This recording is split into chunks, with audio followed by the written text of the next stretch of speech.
Okay, this is the video on how to make the ribs, Kevin's ribs. I've tried making ribs a dozen different ways. I've smoked ribs, I've slow cooked ribs, I've fast cooked ribs, I've microwaved ribs.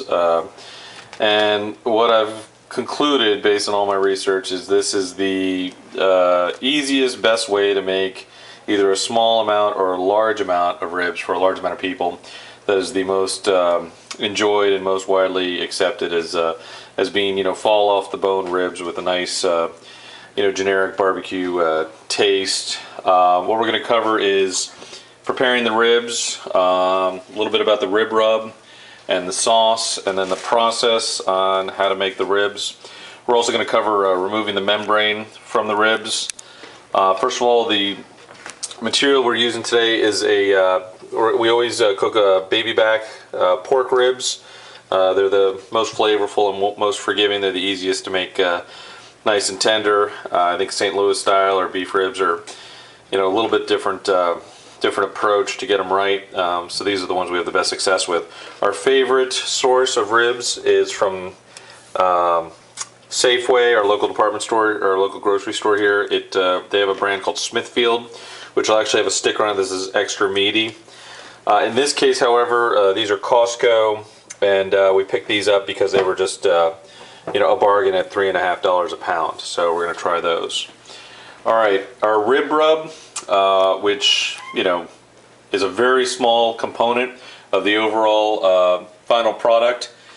It consists. We found this off YouTube. It's just basically sugar, brown sugar, paprika, salt, pepper, garlic powder, onion powder, chili powder, cayenne pepper powder. This is pork we're dealing with, and we are going to finish it off by burning it on the grill. So it's going to be very flavorful with the sauce we put on it. You can put your rib rub on, and you can let it sit in it overnight. You can try your own rubs. I think the rub is a small part of it. A lot of people take the rub part very seriously, but to me, I think the best flavor comes from just grilling and grizzling the fat and adding the sauce. Okay, all right. Get in a little bit more because I'm going to stand in front of the sink. All right. This is what your rib looks like. These happen to be really exceptional looking ribs. We may buy these again. I'll see how they cook. That's really to see what their moisture is when they come out of the oven. But usually the baby back rib has a little filmy membrane here that a lot of people leave on, and you just end up chewing your way around it, and nobody really complains, but I prefer removing it.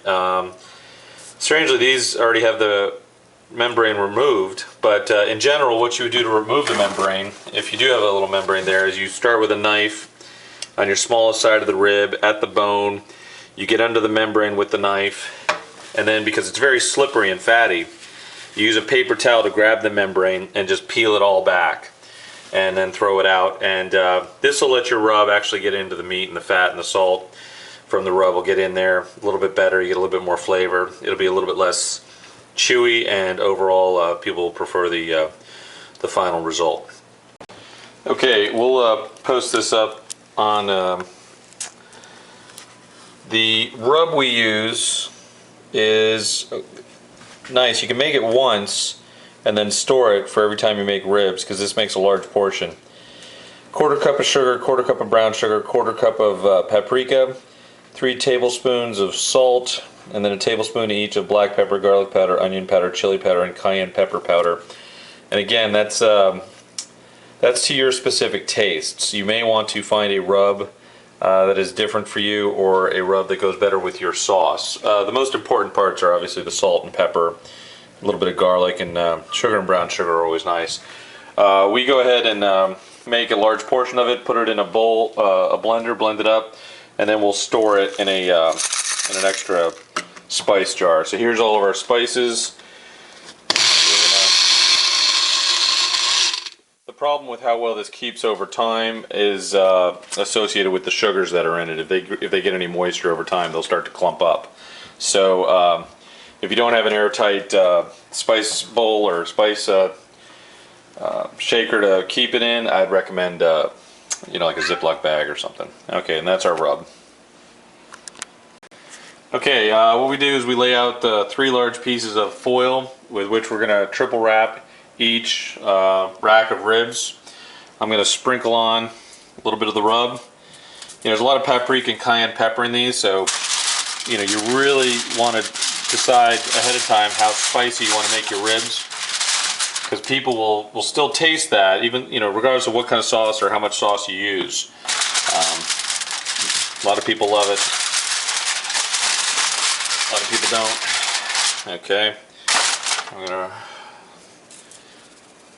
so I'm really not using very much of this, but it's in a nice, thanks to that blender, it's in a nice powder, and thanks to the spice shaker. So you can spice them and let them sit overnight, or spice them and throw them right in the oven. You know, it's pork, so it really doesn't matter. I'm laying the ribs down, meat down, with the bones curved up. And now I'm going to start wrapping them. I'm going to wrap them 3 times, the same way each time. The purpose of wrapping them like this is because we're going to bake them in the oven for 3 hours, and they're going to get very tender by baking in their own juices and their own steam. And when they're done, we're going to pull them out of all this foil. There's going to be a ton of juice inside this foil, and you're going to be able to pull a rib out of the meat. You're going to be able to pull a bone out, you know, without a knife at all. It's just going to come right out. And after that, we finish them on the grill for just a few minutes at, you know, at a high temperature, and you slather on some sauce, and then you're done. So you put them on a sheet like this, and you can 2 side by side. And I have made these where I stack them in sets of 2, 4 stacks high, and that way you can make a large amount of ribs for a large amount of people with a very small amount of effort. What you'll want to do if you stack them this high is there's going to be a fattier part of the rib and a thinner part. You want to rotate that, and what you're also going to want to do is halfway through your bake time, you're going to want to rotate you know, the bottom to the top, and so on and so forth. Otherwise you will have a pretty big disparity between how tender they are at the bottom and how tender they are at the top. You can literally have them overcooked here and undercooked at the top rack. You take 1 rack out of the oven, you stack them 4 high, and you bake them about 3 hours at maybe 275. Okay, we're at the 3 hour and 20 minute mark. We popped it up to 300 degrees from 275 towards the end, and these are pretty meaty ribs, so you know, we checked them at 245 and realized we were nowhere close to done. That's the nice thing, is you can check these and see where you're at.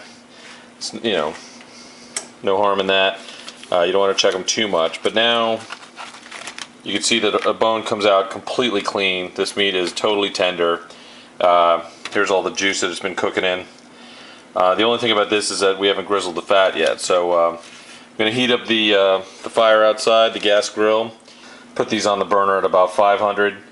Let the fat char, and then slap on some sauce at the very last. Let it caramelize, and then we should be done. So ultimately, what we did is we went 275 for maybe 2.5 hours, and maybe 2 hours 45, and then for the last 30 to 40 minutes we went at 300 degrees just to sort of speed things along. So, and we've got completely tender pork baby back ribs ready to go on the fire. And we've got 2 racks on, burning away. We're going to leave those on there for a little while so the fat gets nice and charred. And I should be putting some sauce on this side of them now while I can see it, and then I'll flip it over and char more of the fat. Here's the thing, if you over bake your wings and they get too tender and the bones are falling out too much, you're going to find they're going to get stuck to the grill and they're going to fall all over the grill. You're going to lose a lot of the meat. And it makes kind of a mess, and you end up with a lot of pulled pork instead of just, you know, pork ribs people can eat off the bones. So the trick is, you know, based on how thick the meat is and how hot your oven is and how long you run it, the trick is finding that, you know, that tender spot where where they're tender enough to eat and grill without them breaking apart too much for you once they hit the fire.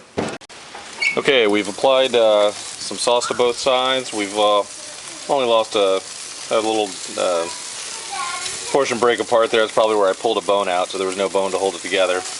And we've applied the sauce here onto the top side. We're gonna flip it over so the sauce caramelizes and we get a little bit more grizzle out of our fat.